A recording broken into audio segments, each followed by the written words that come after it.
The observation chamber floated in the void between dimensions, a place where the Galactic Council could watch without being seen. High Chancellor Quorum's energy form pulsed with satisfaction as he gazed at the blue planet rotating slowly on the massive viewing screen. 847 species had sent their representatives to witness this moment. They filled the vast chamber with their various forms. Some walked on legs, others floated, and a few existed as pure thought given temporary shape. The human infestation ends today, Councillor Vrelthas announced, his reptilian tongue flicking between sharp teeth. They have ignored 17 warnings to cease their expansion. They mine asteroids without permission. They build weapons that violate galactic peace accords. Worst of all, they have developed faster-than-light engines without council approval. The council members murmured their agreement. For 3 million years, they had maintained peace across the galaxy through strict rules. Every species followed these rules. Every species except the humans, who had never been invited to join because they were considered too violent, too unpredictable, too primitive. The invasion fleet is ready, Quorum said, his voice resonating through the chamber like distant thunder. 10,000 warships, the largest military force ever assembled. They will arrive at Earth within 6 hours. The humans will surrender, or they will be destroyed. Far below on Earth, Commander Deho stood in the Pacific Defense Command Center, watching the same screens with very different emotions. Alarms screamed throughout the facility. Every satellite, every telescope, every sensor array pointed at the same terrifying sight. 10,000 alien vessels dropping out of faster-than-light travel at the edge of the solar system. "Get me Admiral Soman," Deho ordered, his voice calm despite the chaos erupting around him. "And someone turn off those damned alarms? We need to think." The young officer at the communications station looked at him with wide eyes. "Sir, the estimates say we have maybe 6 hours before they reach Earth. Our fleet only has 200 ships. We can't possibly win." Deho smiled, though there was no humor in it. "Winning and surviving are two different things, Lieutenant. We've been preparing for this day for centuries. Every science fiction story, every war game, every doomsday scenario.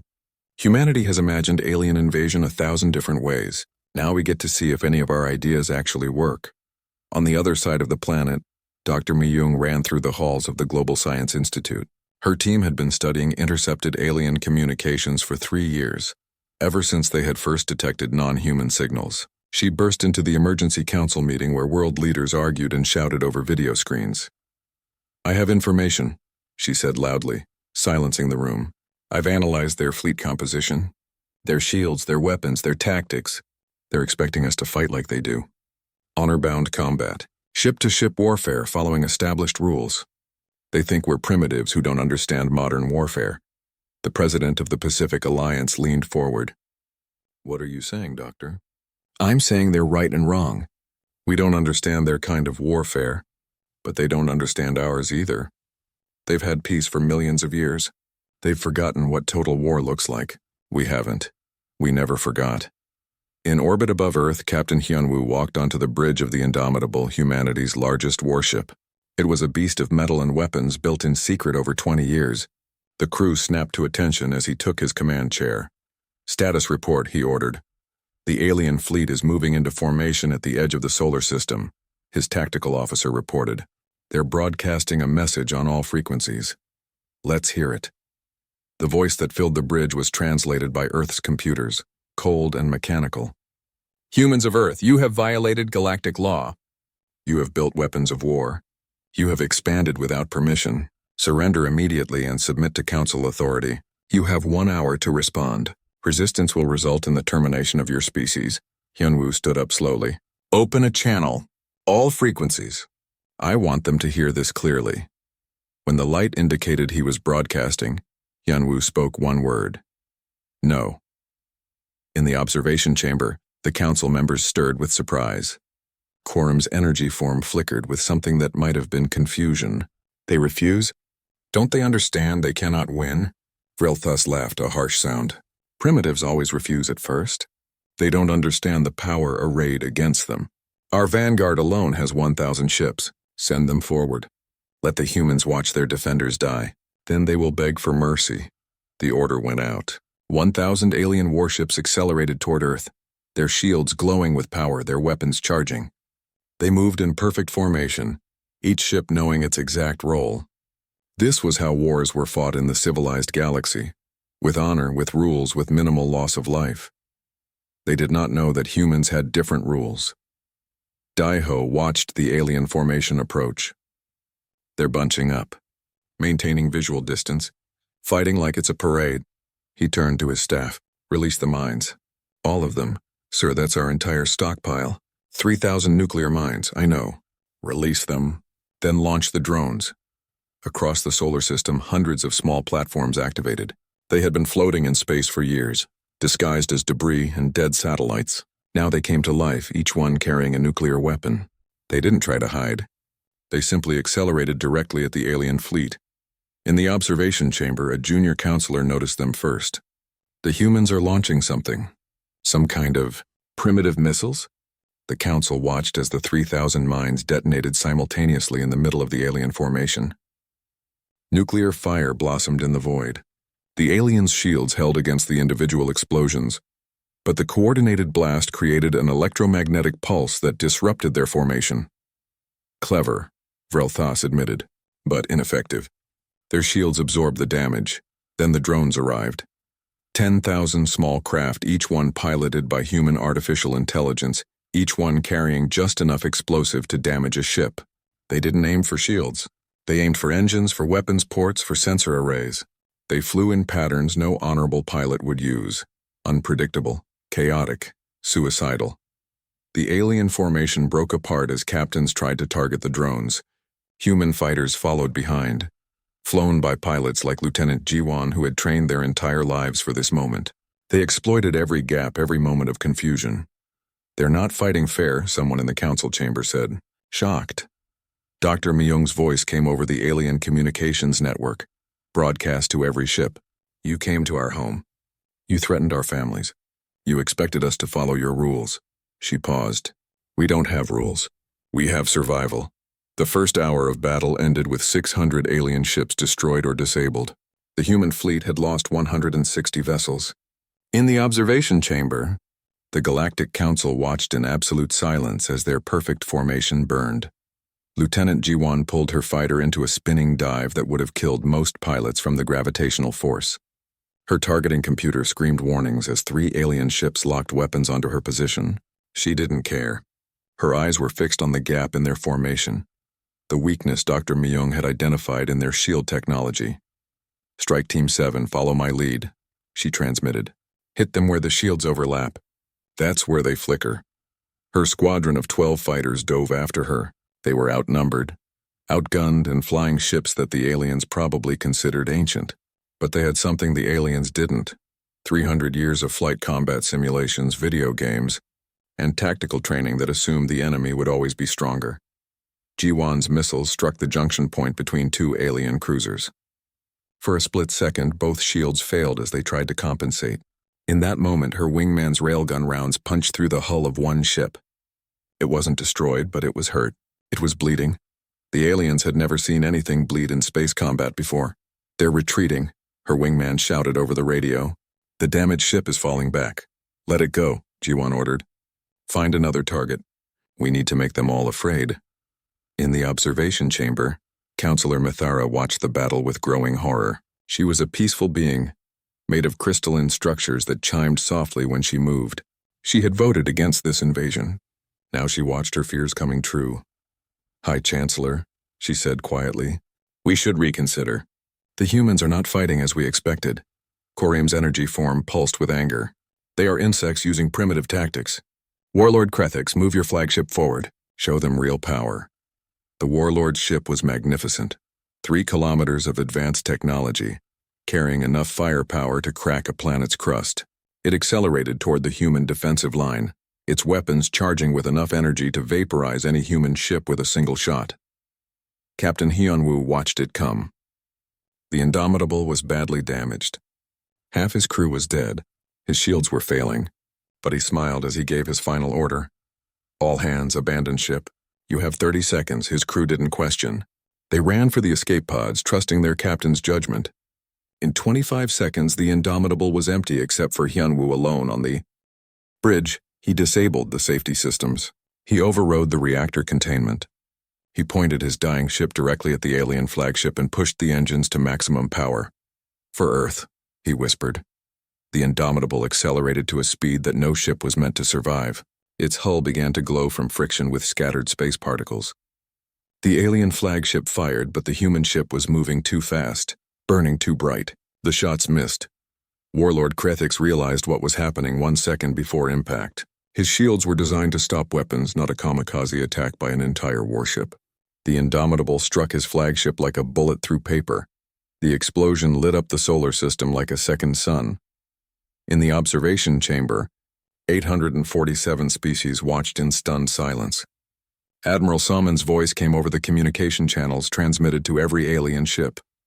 "That was one ship. One captain. We have millions more who will do the same. You wanted war. This is what human war looks like."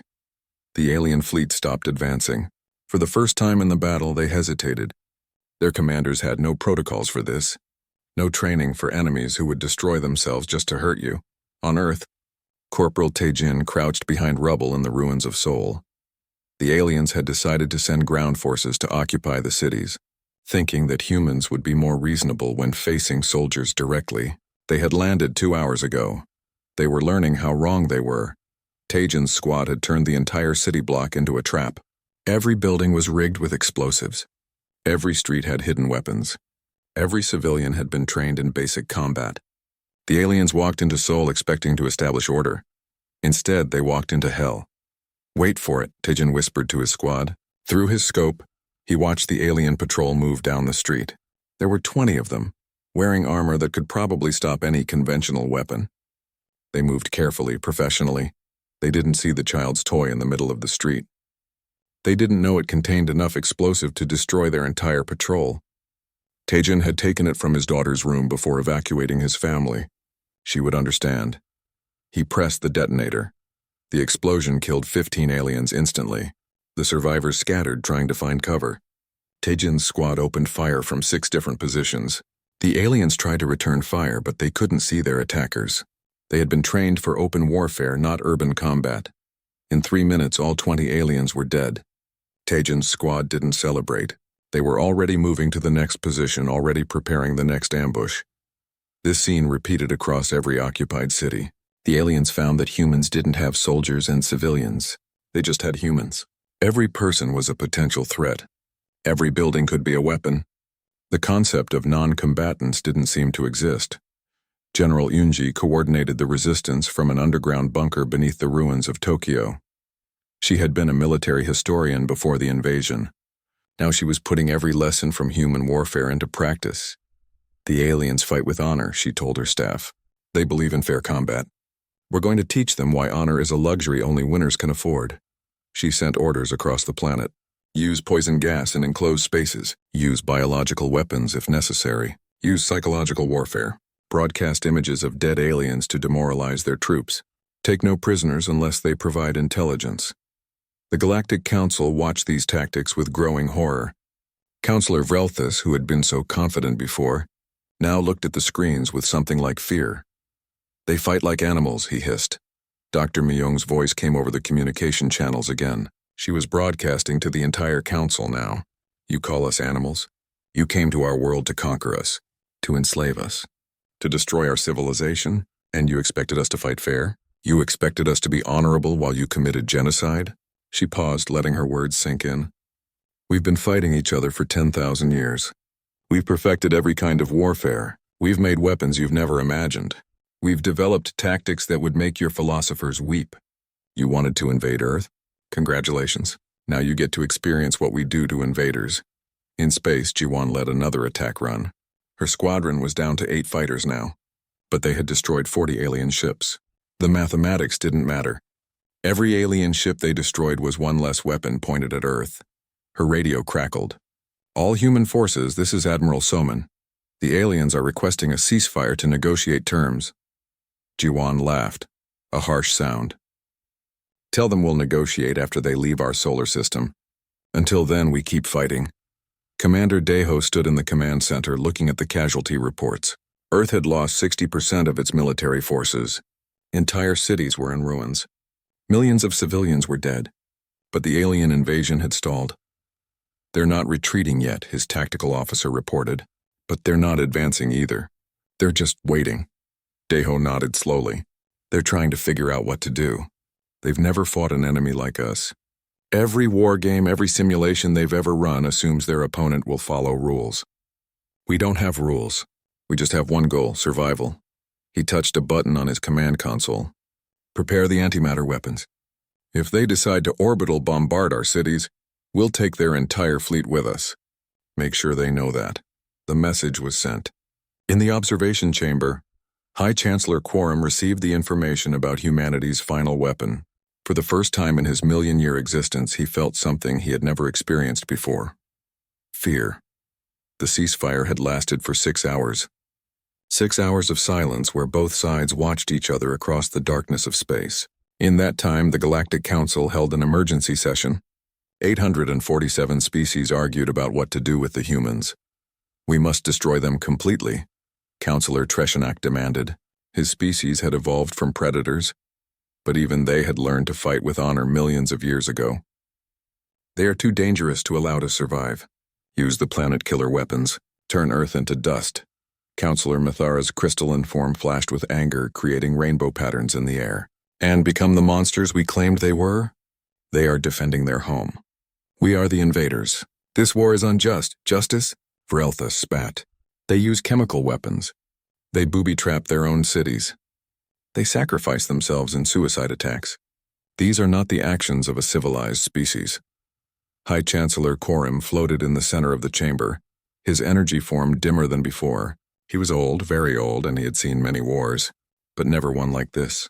Show me the ground combat footage again, he ordered. The screens activated, showing the battle for Sol. The council watched as Corporal Tajin's squad ambushed another alien patrol. This time the aliens had learned from previous attacks. They moved carefully, checking every corner, scanning every building. It didn't matter. The humans had rigged the sewers beneath the street. When the patrol reached the kill zone, Tajin detonated charges that collapsed the road, dropping 20 aliens into a pit filled with burning fuel. Those who survived the fall died screaming as the fire consumed them. Several council members looked away from the screens. Others made sounds of disgust or horror. This wasn't war as they understood it. This was slaughter. They're winning, someone said quietly. It was true. The alien ground forces had landed with 5 million soldiers. In 3 days of fighting, they had lost 800,000. The humans had lost 10 times that number, but they kept fighting. Every city was a fortress. Every citizen was a soldier. General Yunji sat in her underground command center studying the reports. The aliens were starting to adapt. They were learning to check for traps, to be more cautious. That was fine. She had expected that. Send out the children, she ordered. Her staff looked at her in shock. General? Not real children. The robots. The ones we designed to look like children. She smiled coldly. The aliens have honor. They won't shoot what they think are children until it's too late. The tactic was brutal and it worked. The aliens encountered what appeared to be human children wandering the ruins. Their protocols forbade harming young ones. They tried to capture them instead. The robots exploded. In the observation chamber, Councillor Mithara watched this new development, with tears crystallizing on her surface. We have created this, she said. Our invasion has turned them into this. We have awakened something terrible. On Earth, Dr. Myung worked without sleep in her laboratory. She had been analyzing captured alien equipment, learning their technology. But more importantly, she was learning their biology. Every species in the council had different weaknesses. She was cataloging all of them. We've identified 17 species that are vulnerable to specific sound frequencies, she reported to Commander Deho. 23 species that can't handle certain atmospheric pressures. 42 species with fatal allergies to compounds we can synthesize easily. Deho looked at her research with grim satisfaction. Weaponize it, all of it. If they want to exterminate us, we'll show them what extermination really means. The information was broadcast to every human resistance cell. Within hours, sonic weapons were being deployed against vulnerable species. Chemical agents were being released in occupied zones. The aliens found that even their environmental suits couldn't protect them from enemies who understood their biology better than they did. In space, Lieutenant Jiwan led another strike mission. Her squadron was down to 5 fighters now. She had been flying for 4 days straight, taking stimulants to stay awake. She knew she would probably die soon. She didn't care. Command, this is Strike 7. We've identified a supply convoy. 30 transport ships, minimal escort. Requesting permission to engage. Negative, Strike 7, you're outnumbered. Return to base. Ji-won looked at her squadron. They were all volunteers. They all knew the mathematics of this war. Command, we're engaging anyway. These supplies would keep their fleet operational for another month. Worth the trade. She didn't wait for a response. Her fighters accelerated toward the convoy. The alien escorts moved to intercept, but they were slow, expecting human forces to follow tactical doctrine. Humans didn't have doctrine anymore. They just had desperation and creativity. Ji-won's squadron split up, each fighter taking a different angle. The escorts couldn't track them all. In the chaos, 3 human fighters reached the transport ships. They didn't shoot. They simply crashed into them at full speed. The transports exploded in chains of fire. 30 ships carrying food, ammunition, and replacement parts for the alien fleet. Gone in seconds, Ji-won's fighter was damaged but still flying. She managed to escape with 1 other pilot. 3 dead for 30 enemy ships destroyed. The mathematics were brutal, but they worked. Commander Daeho watched the battle reports coming in from all fronts. The numbers were horrifying. Earth had lost 70% of its military forces. 40% of the civilian population was dead or missing. Major cities were ruins, but the alien invasion had completely stopped advancing. They're requesting another negotiation, his communications officer reported. They want to discuss terms of surrender. Whose surrender? Daeho asked. Ours or theirs? The officer looked confused. I assume they mean ours, sir. Daeho laughed, though it hurt his ribs. He had been injured in a bombing 2 days ago.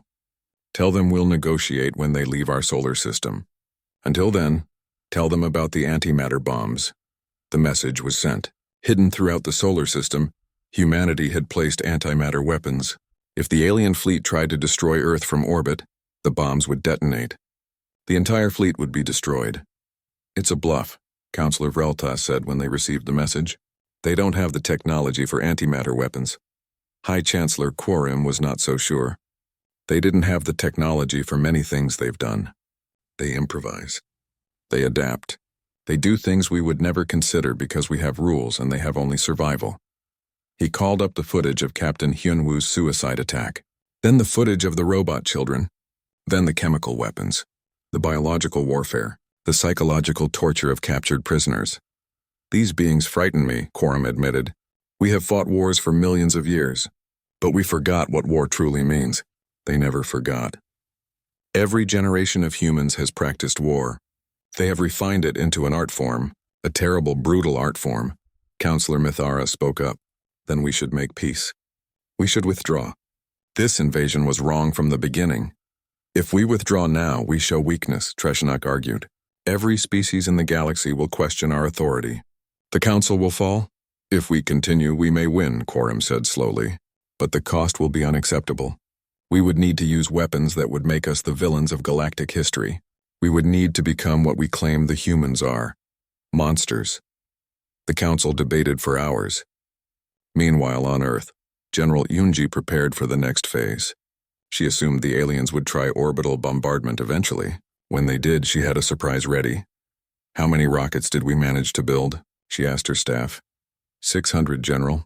Nuclear-tipped, hidden in underground silos. Good. The moment they begin bombardment, launch all of them. Target their capital ships. Even if Earth dies, we'll take as many of them with us as possible. Corporal Tajin led his squad through the ruins of Seoul one more time. They had been fighting for 4 days without real sleep. Half his squad was dead. The rest were wounded. But they kept fighting because that was all they knew how to do. They found another alien patrol. This one was different. They were retreating, moving toward their landing ships. Tajin watched through his scope and realized something. The aliens were afraid. Their movements were hurried, panicked. They kept looking over their shoulders. They're running, his second-in-command whispered. Should we let them go? Tajin thought about his daughter, evacuated to a shelter somewhere. He thought about his wife killed in the first bombardment. He thought about all the humans who had died defending their world. No, he said quietly. No mercy, no prisoners. They wanted war. We gave them war. His squad opened fire. The ceasefire was supposed to last 24 hours while the Galactic Council debated. Commander Deho had agreed to it, but he had no intention of wasting time. In the command center beneath the Pacific Defense Network, he gathered his remaining officers for a classified briefing. "We've been on defense since this war started," he said, looking at the tired faces around the table. "That changes now. While they're debating whether to kill us all, we're going to hit them where it hurts." He activated a holographic display showing the alien fleet. At its center, protected by layers of warships, was a strange structure that didn't match any known vessel type. "This is their observation post," Dr. Myung explained. She looked exhausted, having worked for 6 days straight analyzing alien technology. "The Galactic Council watches the battle from there. It's supposed to be invisible, but we detected its quantum signature 3 days ago. If we can capture it, we capture council members. And if we have hostages, we have leverage."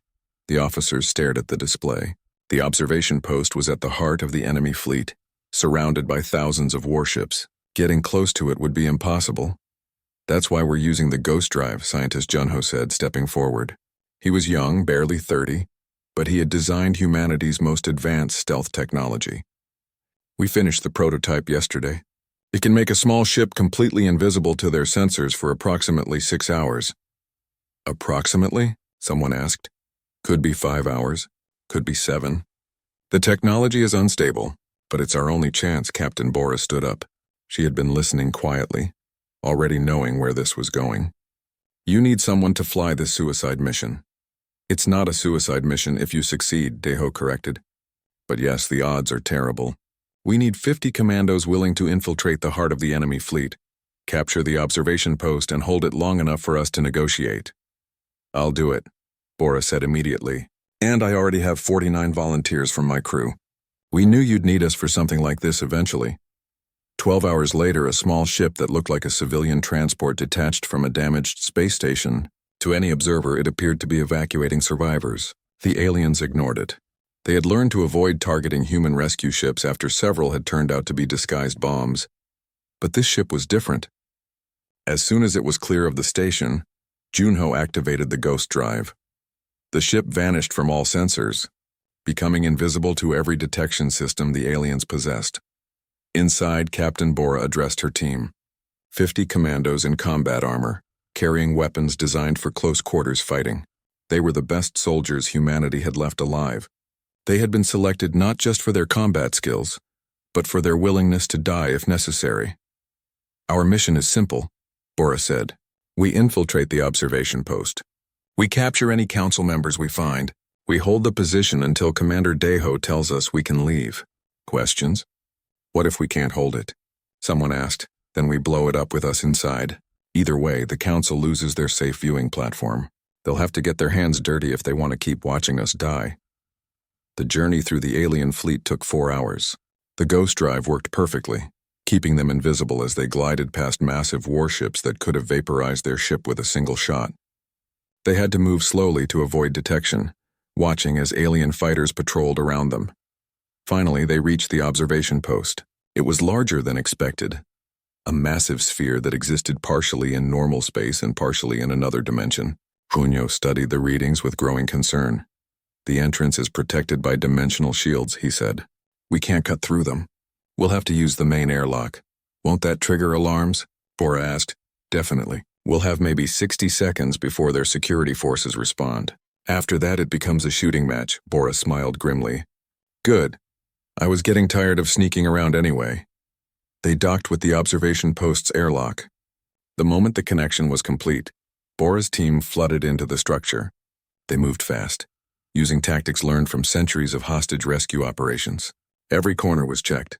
Every corridor was cleared. They found the main observation chamber within 40 seconds. The council members inside barely had time to react before 50 human weapons were pointed at them. 3 counselors present: Mythara, Vrelthas, and a being called Corvin who resembled a floating jellyfish. "Don't move," Bora ordered. "You're now prisoners of Earth," Vrelthas hissed in outrage. "This is a violation of every law of warfare. The observation post is neutral ground." "You invaded our planet," Bora replied. "You killed billions of our people. You don't get to lecture us about laws. She activated her communication system. Command, this is Captain Bora. We have the package. 3 council members secured. In the command center, Deho smiled for the first time in days. Understood, Captain. Hold your position. Dr. Myung, open a channel to the entire council. Myung's hands shook as she activated the communication array. She was a scientist, not a soldier. But she had learned to be hard during this war. She had learned that survival required doing terrible things. Galactic Council, she broadcast. This is Dr. Myung of Earth. We are transmitting live from your observation post. As you can see, we have captured 3 of your members. The feed showed Bora's commandos holding their prisoners. The council members in the main chamber erupted in chaos. Some species shouted for immediate military response. Others demanded negotiation. A few simply watched in stunned silence. You wanted to watch us die, Myung continued. You wanted to see how primitives fight. Well, now you're going to learn something about human warfare. We don't just defend. We attack, we infiltrate. We take what we want. And right now we want peace on our terms. High Chancellor Quorum's energy form flared with anger and fear. If you harm those council members, we will destroy your entire planet. Go ahead, Myung said calmly. We have antimatter bombs throughout your fleet. You destroy Earth, we destroy your fleet. But before that happens, your 3 council members die, and the galaxy will know that the mighty council couldn't protect its own. Councillor Treshanak, watching from the council chamber, activated the planet killer weapon anyway. He was done with negotiations, done with human tricks. The weapon began charging, preparing to fire a beam that would crack Earth's crust and boil its oceans. Lieutenant Jiwan was on patrol when she detected the energy signature. She had been flying for 7 days straight, surviving on stimulants and determination. Her fighter was damaged, held together with emergency patches, but her weapons still worked. All units, this is Strike 7.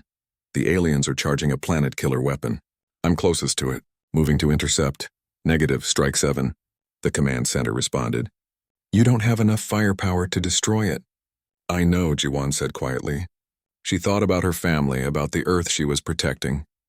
But I have enough firepower to damage it, and I have a full fuel tank. She accelerated toward the massive weapon platform. It was the size of a small moon, covered in armor and shields. Her missiles couldn't penetrate it. Her guns couldn't damage it. But her fighter, traveling at maximum speed with a full load of fuel and ammunition, the alien crew saw her coming and tried to shoot her down. She dodged, weaved, used every trick she had learned. Her ship took hits. Alarms screamed. Her cockpit filled with smoke. She kept flying. For Earth, she whispered, and crashed her fighter into the weapon's main power core. The explosion destroyed the planet killer and killed Jiwan instantly. It also damaged 17 nearby warships. In the observation post, captured Counselor Mithara watched the feed and wept crystalline tears. She was so young, the counselor whispered. Why do they sacrifice themselves so easily? Captain Bora heard the question. Because we're fighting for our home, for our families, for our future. You people have forgotten what that means. You've had peace for so long that you've forgotten the cost of survival. In the council chamber, High Chancellor Quorum watched as the planet killer was destroyed. He watched as Treshanak was arrested for acting without authorization. He watched as 847 species argued about what to do next. Finally, he made a decision. Enough, Quorum said, his voice resonating through the chamber. This war is over. We will withdraw from Earth's solar system. We will return their prisoners. We will negotiate peace terms. We cannot show weakness. Several counselors protested. We have already lost, Quorum replied. Not because they are stronger, not because they have better technology, but because they are willing to pay any price for victory. They will sacrifice everything, destroy everything, lose everything rather than surrender. We cannot defeat an enemy like that. We can only kill them all or make peace, and I will not be remembered as the Chancellor who committed genocide. The vote was called. It was close, but ultimately the Council decided to seek peace. The order went out to the fleet. Withdraw to the edge of the solar system and await negotiation. In the observation post, Captain Bora received new orders from Commander Deho. Captain, the aliens are withdrawing, but we're not letting them off easy. Keep those prisoners. We're going to negotiate from a position of strength. Bora smiled.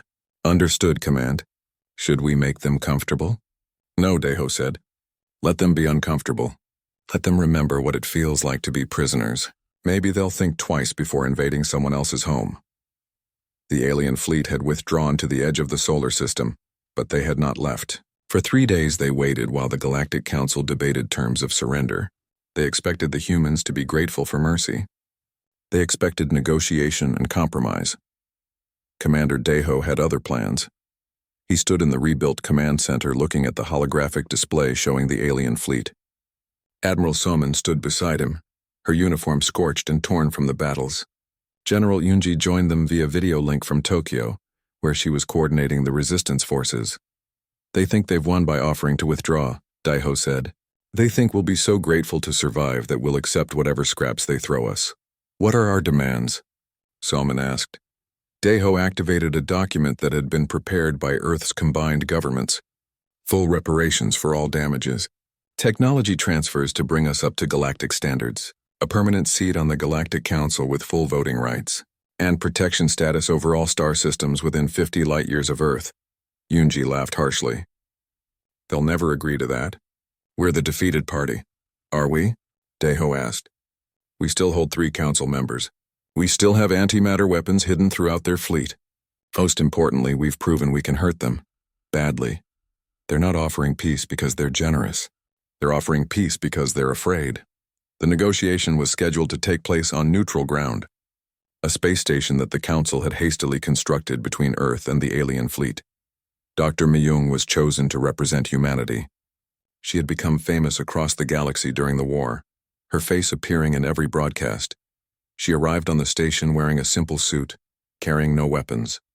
But behind her, invisible to sensors, Captain Bora's strike team remained on standby in a stealth ship. If the negotiations failed, they would strike again. High Chancellor Quorum greeted her in the conference chamber. His energy form seemed dimmer than before, exhausted by the war. Beside him stood other council members, including Councillor Mithara, who had been released as a gesture of good faith. Dr. Myung, Quorum said formally, we are here to discuss the terms of peace. The Council has agreed to withdraw all forces from your solar system and to pay modest reparations for the damages caused. Modest? Myung repeated. You destroyed our cities. You killed billions of our people. You tried to exterminate our entire species. And you offer modest reparations? You must understand, another counselor said. We cannot appear weak. Other species would challenge our authority. Myung placed a data pad on the table. Here are our demands. You will read them. You will accept them. Or we will continue this war until one of us is extinct. Quorum read the list. His energy form flickered with disbelief. These demands are outrageous. You want council membership? You want protection over neighboring systems? You want our technology? You are not the victors here, aren't we? Myung asked quietly. Your fleet is trapped in our solar system. We have enough antimatter to destroy every ship you have. Your ground forces are still fighting in our cities, dying by the thousands every day. Your supply lines are stretched across half the galaxy. How long can you sustain this war? How long can you? Quorum challenged. You've lost most of your population. Your cities are ruins. Your military is destroyed. Myung smiled, and there was no warmth in it. We've been fighting each other for 10,000 years. We've survived ice ages, plagues, nuclear wars. We've always rebuilt. Always continued. Can you say the same? How long has it been since your species faced real hardship? How long since you had to fight for survival? She stood up, placing her hands on the table. You came here expecting an easy victory over primitives. Instead, you found warriors who have never stopped preparing for war. You can kill us all eventually, but it will cost you everything. Your fleet will be destroyed. Your economy will collapse. Other species will see your weakness and rebel. The council will fall. You're bluffing, another counselor said. Am I? Myung activated a screen showing live footage from Earth. General Yunji's forces were still fighting, still ambushing alien patrols. Corporal Tajan's squad was shown planting explosives beneath an alien command post. We're still fighting. We will never stop fighting. Even if you kill every human on Earth, we've already sent colony ships to other systems. We've hidden weapons throughout the galaxy. We've uploaded our culture, our history, our military knowledge to every communication network we could find. Humanity will survive, and we will remember what you did to us. The council members looked at each other in growing horror. They had never encountered a species like this. Species that fought until they won, or until they were completely extinct. Species that planned for wars that might last centuries. species that weaponized everything, including their own extinction. High Chancellor Quorum was silent for a long moment. Finally, he spoke. What guarantee do we have that you won't use your weapons even if we agree to your terms? None, Myung said honestly. Just as we have no guarantee you won't attack us again. But here's what I can promise: if you accept our demands, Earth will become the Council's greatest defender. We will use our talents for warfare to protect the Council, not destroy it. We will be the soldiers you've forgotten how to be. Counselor Mithara, who had been silent, finally spoke. I was your prisoner for 3 days. Captain Bora and her soldiers treated me well.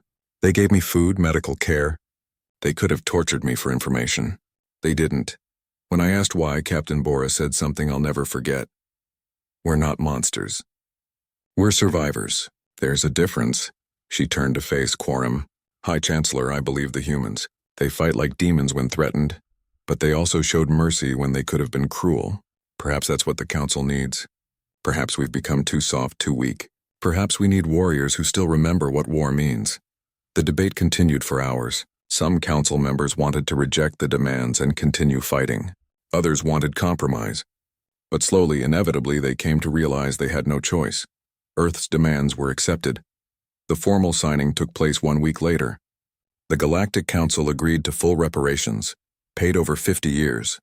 They agreed to technology transfers that would bring Earth up to galactic standards. Most importantly, they granted Earth full Council membership and protection authority over nearby systems.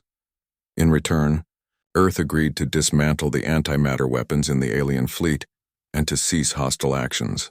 They also agreed to become the Council's military force, providing soldiers and commanders for future conflicts. Admiral Soman led the ceremony on Earth's side.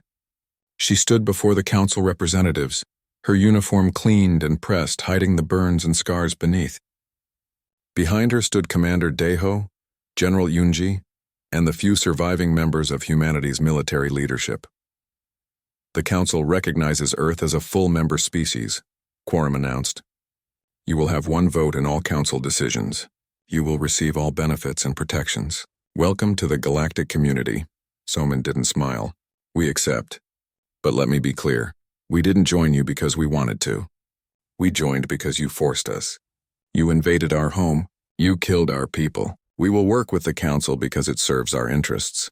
But we will never forget what you did. The Council members shifted uncomfortably. This was not the grateful, humble acceptance they had expected. But they said nothing. They had learned that humans didn't do things the expected way. 3 years later, the galaxy had changed.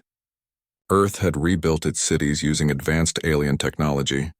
Humanity had spread to 17 nearby star systems, establishing colonies and defense networks. Dr. Myung served as Earth's permanent Council representative, respected and feared in equal measure. Captain Bora commanded the new human stealth corps, with ships stationed throughout Council space. Her forces had stopped 3 attempted coups, 2 pirate invasions, and 1 assassination attempt on the High Chancellor. She was known as the Shadow of the Council, appearing wherever threats emerged. General Yunji had retired, but she trained the new generation of human soldiers. The Council had requested her tactical expertise for their own military forces. She taught them everything humans knew about warfare, the honorable and the brutal, the conventional and the creative. Commander Daeho had been promoted to Supreme Commander of the Human Defense Fleet. His ships patrolled Council space, protecting trade routes and responding to threats. Other species both respected and feared the human warships. They were not the largest or most advanced, but everyone knew what humans could do with limited resources and desperate determination. Corporal Taejin had survived the war. He had returned to his daughter, helped rebuild Seoul, and tried to live a normal life. But sometimes he dreamed of the battles, the ambushes, the desperate fight for survival. Those dreams would never fully fade. On this day, High Chancellor Quorum called an emergency council session. A hostile empire called the Vexor had emerged from dark space, threatening to invade Council territory. They commanded a fleet of 50,000 warships, larger than any force the Council had ever faced. We need a military response, Quorum announced. We need to show strength. The Council debated for hours, arguing about strategy and tactics. They had experience with honor-bound warfare, but the Vexor Empire didn't care about honor. They cared only about conquest. Finally, Quorum made a decision that would have been unthinkable 4 years ago. He activated a communication channel to Earth. Dr. Myung answered immediately. Aye, Chancellor. What can we do for you? We have a situation, Quorum explained, describing the Vexor threat. We need assistance. Commander Daeho appeared on screen beside Myung. He had been listening to the briefing. He smiled, and the council members who saw that smile felt a chill. You need humanity, Daeho said. You need soldiers who know how to fight a real war. Yes, Quorum admitted. We need your help. Daeho thought about all the humans who had died defending Earth. He thought about Captain Hyunwoo's sacrifice, Lieutenant Jiwon's suicide run, the millions of civilians who had fought and died in the ruins of their cities. He thought about what the galaxy had learned about humanity, that they were survivors, warriors, and most importantly, they were now part of the galactic community. We'll help, Daeho said, but the Vexor need to understand something first. They need to understand what it means to face humanity in battle. He leaned forward, his eyes hard. Send them a message. Tell them Earth is coming. Tell them to surrender now, before they learn why the Galactic Council fears us. Tell them that humans don't lose wars. We simply refuse to stop fighting, the message was sent.